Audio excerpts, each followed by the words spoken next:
In 1987, I was 7. I went into the family living room and up to our VHS player. I recorded Super Bowl 21.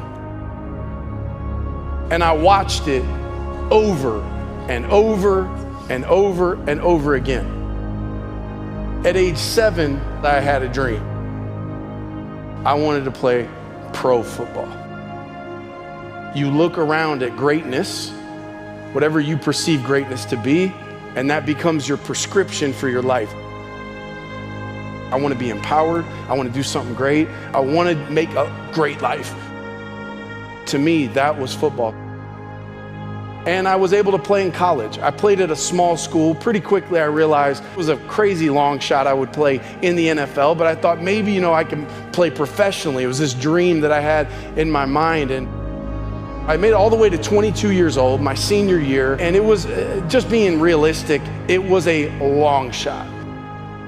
But when you're 22 years old, you're in the best shape of your life, you think, you know what? If I'm in the right place at the right time, it's not plausible, but it's not impossible. And if I'm in the right place at the right time, there are people that make it who came from small places, and I'm not gonna despise small beginnings. If I ball out at the right time in front of the right person, everything falls together, I could maybe get a shot. I remember getting to my last game, and it was this dream that was still sort of there the whole time. Maybe. I'm shaking hands with the team we just played at the last game of my senior year that I realized, dream is dead. And all of a sudden, I start thinking very specifically, once I take these pads off, I'll never put them on again. I started putting pads on mentally at 7. I started literally putting them on at 10 years old. Here I am at 22 years old, and I realized once I take these off, it's over. And so I couldn't take them off. I laid on the 50-yard line. Everybody left the stadium.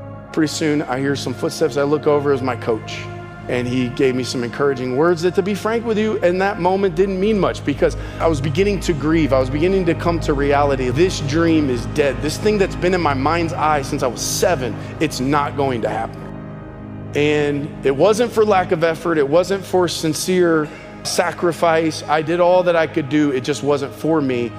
I got up, I took my cleats off, tied them up, threw them over the goalpost, went to the locker room, took my pads off, and now I had to pivot.